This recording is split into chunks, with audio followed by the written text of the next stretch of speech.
We offer a couple of things I'll just mention to you. We offer a course for practitioners to help people get off of psychiatric drugs, because it isn't just stop taking them or eat well, exercise, and then stop taking them. This has to be planned. Many of the people who seek our help are taking multiple drugs, which there's an order of withdrawal. So if you're going to help people with this, I think you need some specialized training. And this is Dr. Bragan's course, and it's a pretty amazing course for people who want to know how to help other people. And some people take it who aren't in the health business at all, but they just want to know how to help family and friends. And then we offer a consumer version of it, and we suggest that when people are assembling their team of people to help get off of psychiatric drugs, that they have all the team members participate as well. So just to conclude, mental health depends in part on physical health. I don't think that that's a radical concept, actually. Studies show that plant-based eating leads to a better psychological state, and actually can be a method of treatment, a piece of a treatment plan for improving psychological disorders. There's definitely a relationship between the microbiome and mental health. Probiotics should be part of mental health treatment. Exercise is as effective as drugs for many psychological conditions, and the best is an integrated approach where you use all of these strategies. In fact, I think that one of the things that has been very interesting for me in terms of the panel discussions that we've had at the conference is the number of times that looking at all aspects of how we live has come up as a strategy for improving health, because I think that diet is important, exercise is important, all these things are important, but when they're all brought together as pieces of a bigger whole, I think that that's the best result that we get from health interventions, and that's what we endeavor to do. So thank you very much, and I would be happy to take questions from the audience for the time remaining.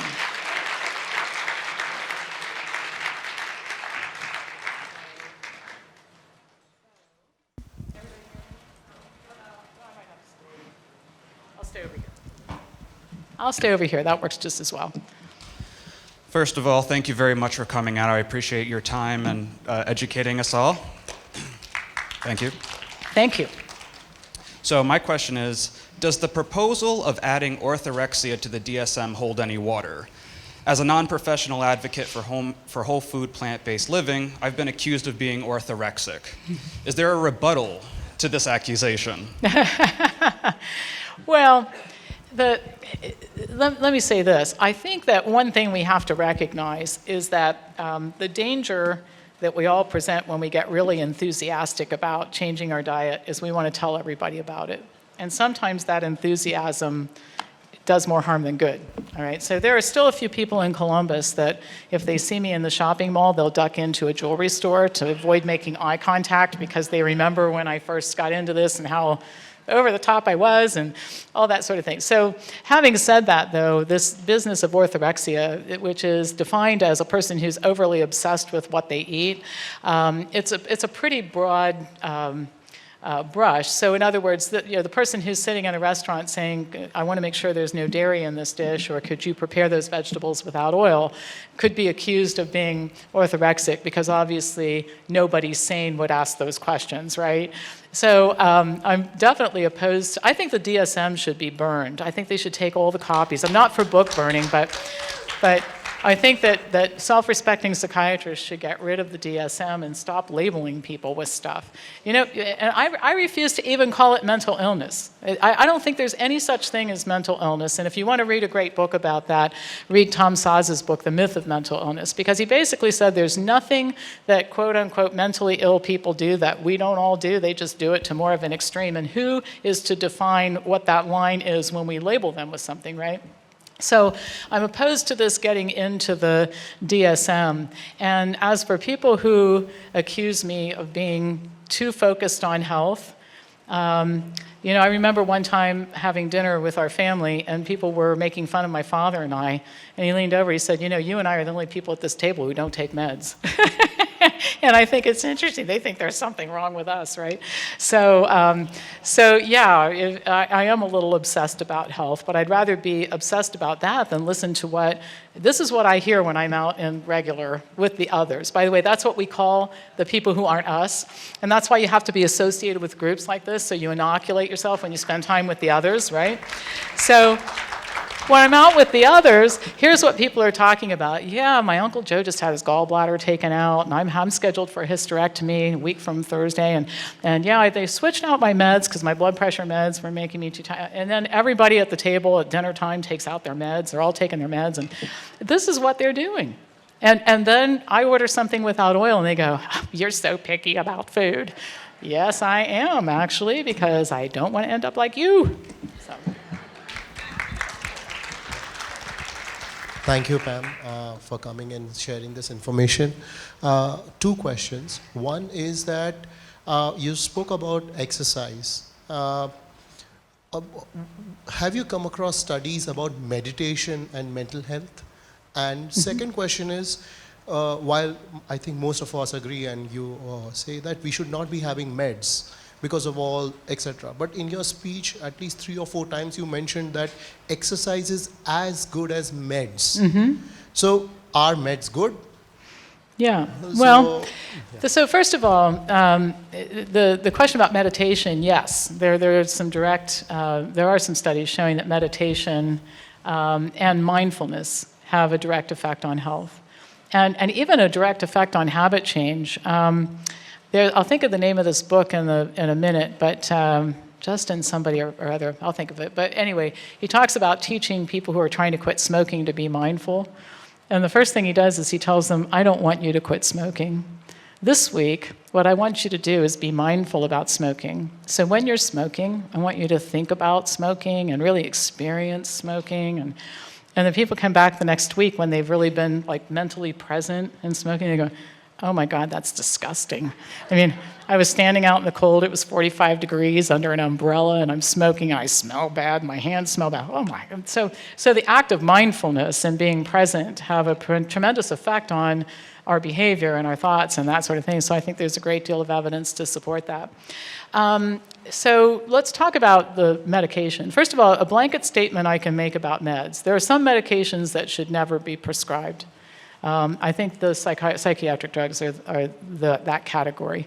And I remember at a conference, one of our conferences, a psychiatrist in the audience said, well, what do you do, it says to Dr. Bregan, what do you do if the person becomes violent? Don't you have to medicate them then? He goes, no, I take off my shoes and sit on the floor. I become the most non-threatening person in the room.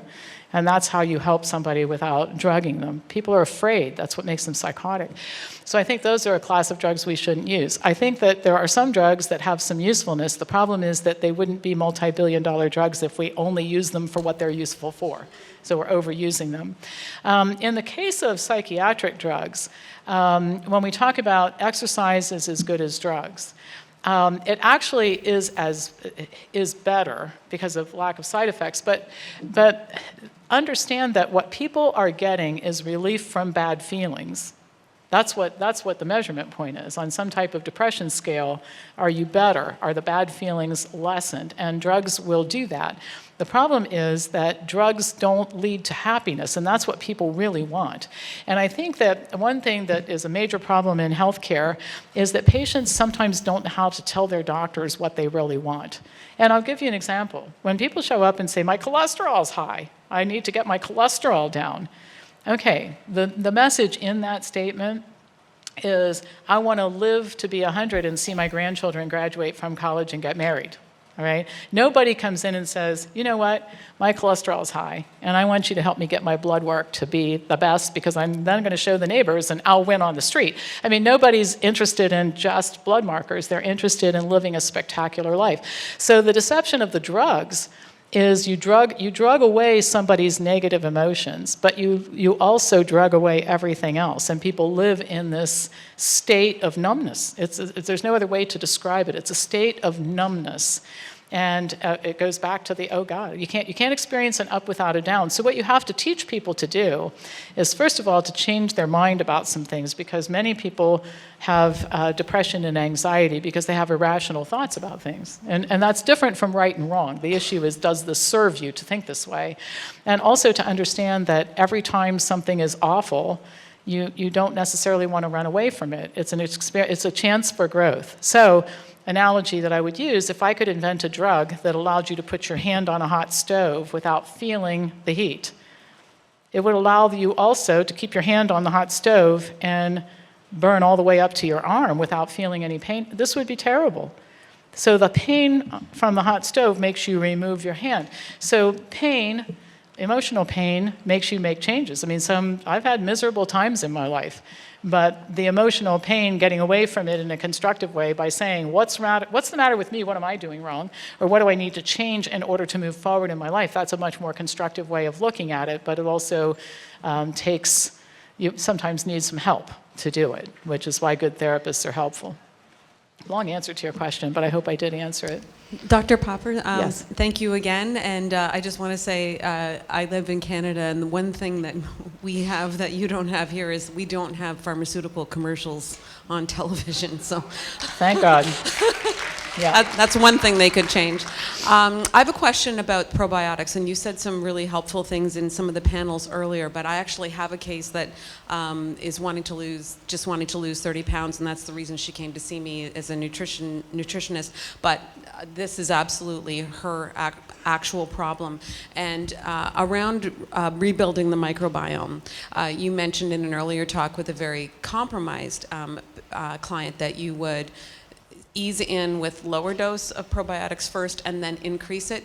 Is that a protocol that you think would be useful for everyone, or only the very severely depleted?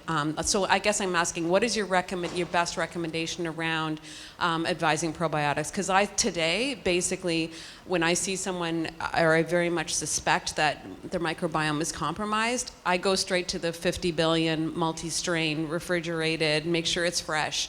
Do you have a better recommendation than what I'm currently doing? Yeah, I do, but it's not a one-size-fits-all. I would stay away from the multi-strain stuff in the beginning. I mean, when a baby's born vaginally, breastfed, ideally, at 7 days, 97% of the bacteria is bifidobacteria and lactobacillus. So I think you start with those two strains, because somehow you end up with 1,100 or 1,200 strains at 2 years of age, and we don't really know how that happens.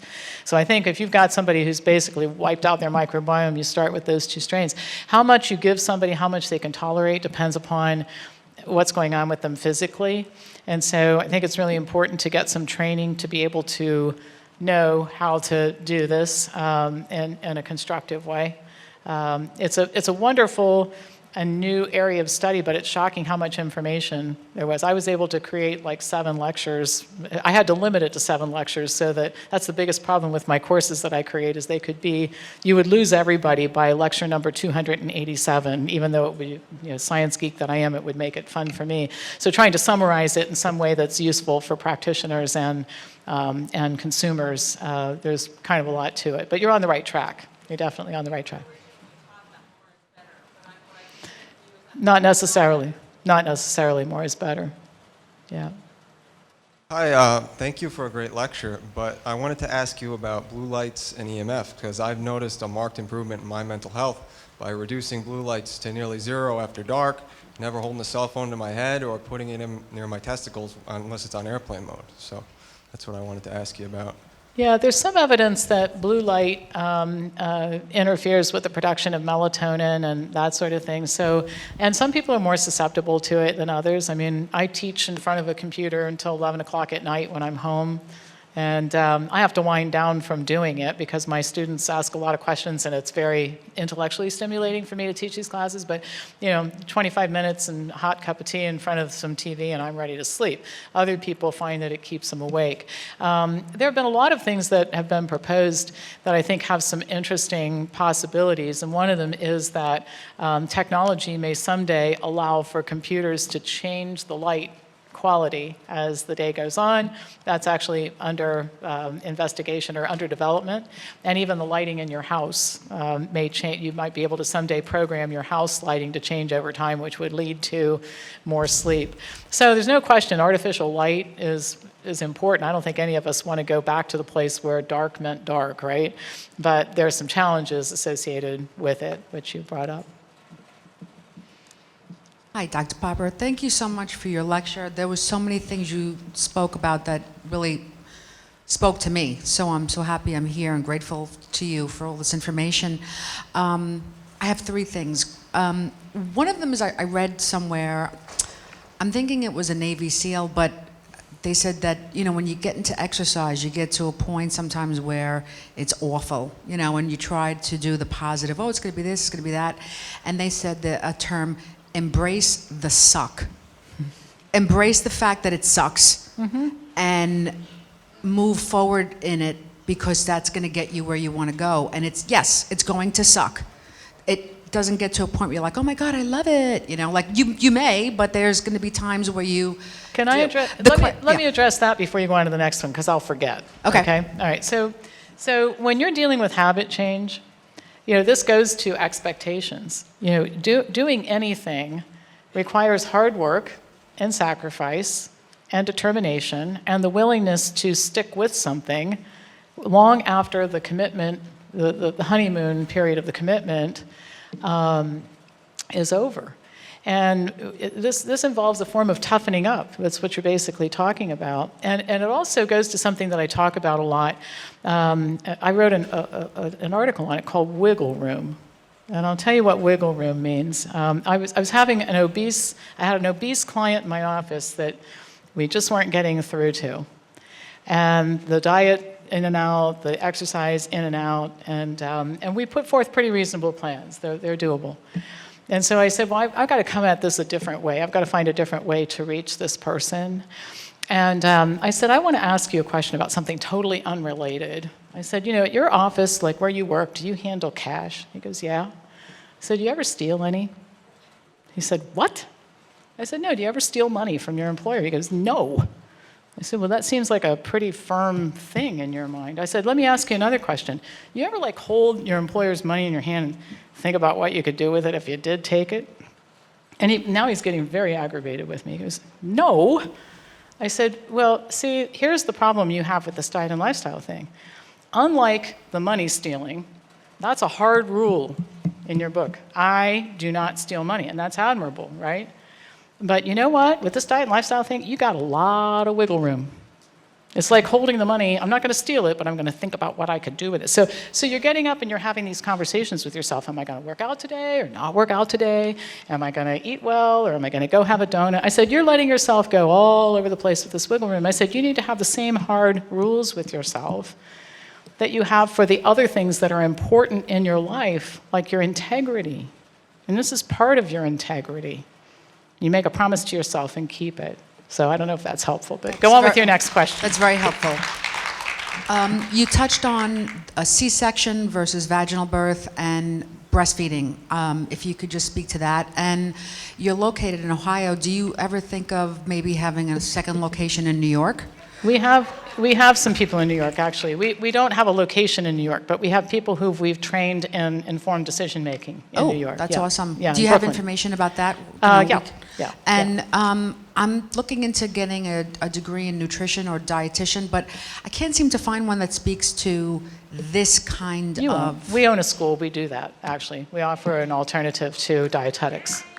Thank you. You're welcome. Thank you. And I'll talk about the C-section and breastfeeding. So the first thing is, let's stay away from all judgment on this, but we have one of the highest levels of C-section birth in the United States, and most of those C-section births are not medically required. It's doctors who have theater tickets and women who don't want to have vaginal births or get tired of labor and that sort of thing. So we need to do something about it. And this goes to the informed consent thing. I think if you put a document in front of women and saying, listen, you're pregnant and you've got some choices to make about all the things that medicine turns pregnancy into a disease. In fact, one of our associates who recently had a baby, told her doctor, we have a profound misunderstanding about what's going on here. See, you seem to think that I'm sick, and what I am is pregnant. And that's all different. Okay, so stop all the intervention. Body was made to do this, you know. So that's the first thing. But the second thing is that there are some significant disadvantages to C-section birth versus vaginal birth and formula feeding versus breastfeeding.